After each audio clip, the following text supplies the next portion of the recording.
क्या हमारे देश में छात्रों की हालत अब आवारा कुत्तों से भी बदतर हो चुकी है?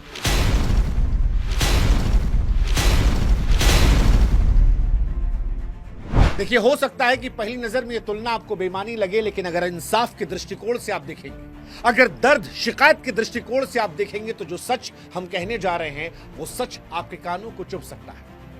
क्योंकि सच यही है कि हम उस देश में रहते हैं जहां पर आवारा कुत्तों को लेकर एक जब मुद्दा उठता है तो उसकी शिकायत अदालत में पहुंचने से लेकर उसके समाधान तक में सिर्फ 11 दिन लगता है, सिर्फ 11 दिन।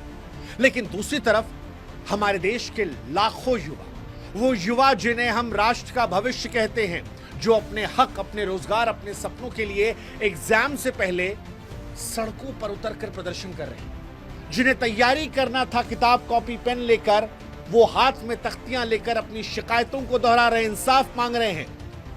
उनकी 2 महीने बाद भी न सुनवाई होती है, न जवाबदेही होती है, बल्कि उन पर लाठियां बरसाई जाती, लाठियां बरसाई जाती। साहब, जिनकी आवाज को सुनना था, उनके प्रोटेस्ट को तोड़ने में सारा जोर लगा दिया जाता है। और इसीलिए आज हमारे मन में यह सवाल आ रहा है कि क्या इस देश में छात्रों की हैसियत जो है वो सड़क के आवारा कुत्तों से बदतर हो गई है? क्योंकि आवारा कुत्तों का मसला जो है वो सुप्रीम कोर्ट तक पहुंच जाता है, लोग सड़कों पर आते हैं, मोमबत्ती उठा लेते हैं, लेकिन उसी देश में शिक्षक से लेकर छात्र सड़कों पर पीटे जा रहे हैं, उन पर लाठियां चलाई जा रही हैं।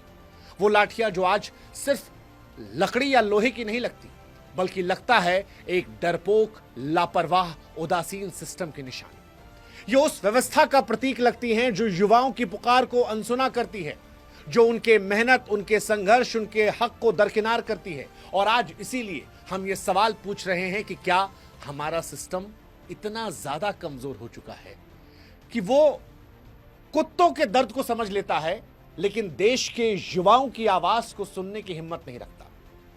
क्या हमारी सरकारें इतनी असंवेदनशील हो चुकी हैं कि जिन्हें छात्रों की बातों को प्राथमिकता से सुनना था, वो जोर समय देखकर लाठियां बरसाने में, उस आंदोलन को खत्म करने में लगा दे रही हैं? 24 अगस्त 2025 दिल्ली के रामलीला मैदान पर हजारों एसएससी अभ्यर्थी और शिक्षक इकट्ठा हुए थे। और साहब, ये कोई विद्रोह नहीं था, कोई राजनीतिक प्रदर्शन नहीं था। एग्जाम से पहले छात्रों का शांतिपूर्ण प्रदर्शन था। मकसद था कि न्याय दे दीजिए। क्या मांग रहे हैं आपसे? यही तो मांग रहे हैं ना कि जब आप यूपीएससी के एग्जाम करवाते हैं, वहां सब नीट एंड क्लीन होता है, तो हमारे वाले भी नीट एंड क्लीन करवा दीजिए।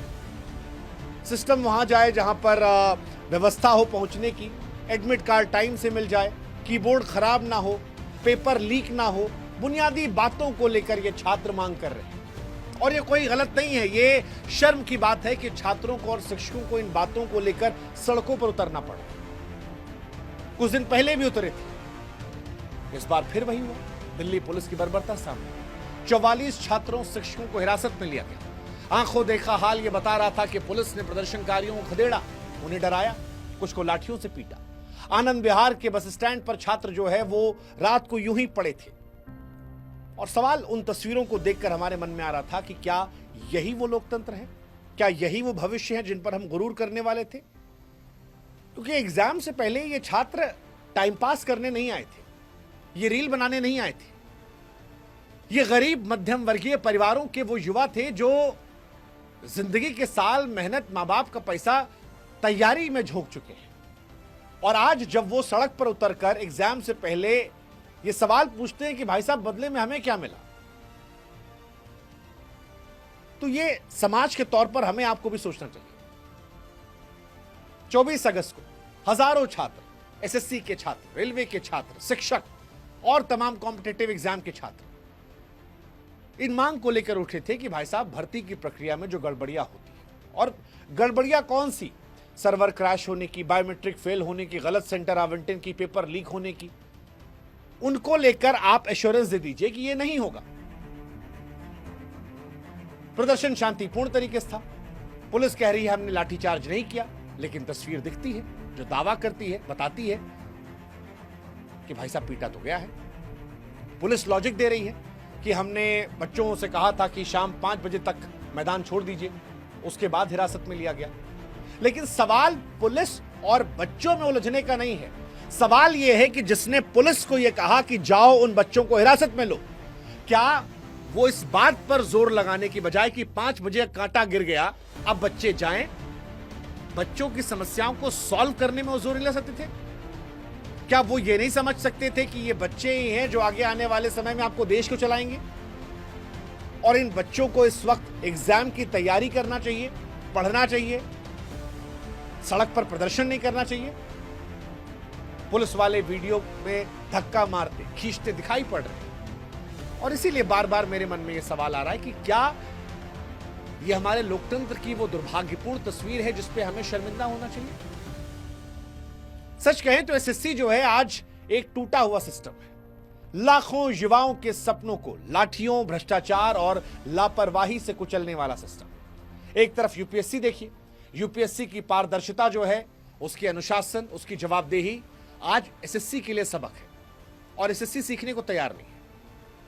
यूपीएससी में क्योंकि टॉप के अधिकारी निकलते हैं जो सरकार को चलाते हैं, सिस्टम को चलाते हैं, इसलिए वहां पर जो शिकायतें एसएससी में आती हैं वो नहीं वहां मिलती। लेकिन एसएससी सीखने को नहीं तैयार है और इसीलिए आज हमें बड़े भारी मन से कहना पड़ रहा है कि एक सड़ा हुआ, टूटा हुआ सिस्टम है जो बच्चों के सपनों को तोड़ रहा है। 24 अगस्त को भी यही हुआ और जो कुछ हुआ वो सिर्फ एक दिन की कहानी नहीं थी। ये उस सिस्टम की कहानी है जो कुत्तों के दर्द पर 10 दिन में सुनवाई कर लेती है, लेकिन लाखों युवाओं की चीख पर खामोश रहती है। 30 लाख अभ्यर्थी हैं जो एसएससी सीजीएल 2025 में हिस्सा लेंगे, लेकिन अगर यही हाल रहा तो सवाल फिर यही कि क्या ये कहानी फिर दोहरा जाएगी? सरकार को चाहिए कि वो लाठियां चलाने के बजाय इन मांगों को सुने, एडुकेटी जैसे वेंडरों को हटा दे, पारदर्शी जांच करे, ऐसी व्यवस्था बनाए जो छात्रों के हक की हो, ना कि पैसा कमाने के लिए सिस्टम या सिस्टम से जुड़े लोगों के हक की हो। और ये इसलिए उठ रहा है क्योंकि गड़बड़ियां, भ्रष्टाचार, लापरवाही आई है। ये हमने पहले भी कहा था। जुलाई अगस्त 2025 में एसएससी सिलेक्शन पोस्ट फेज 13 की परीक्षा में 5 लाख अभ्यर्थियों ने हिस्सा लिया था। शिकायतें वहां पर आई थी। किसी को सेंटर अंडमान निकोबार मिल रहा था, बेतुके सेंटर जो है दे दिए गए थे कि जयपुर से अंडमान जाइए।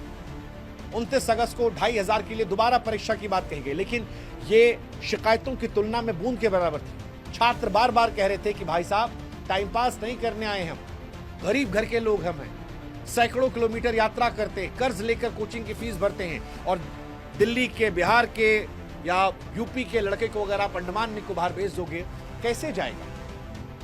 कर्जा लेकर वो एग्जाम देने आता है और जब परीक्षा सेंटर पहुंचे पता लगा सिस्टम खराब है, कीबोर्ड काम नहीं कर रहा, माउस काम नहीं कर रहा, सर्वर जो है गड़बड़ हो गया है,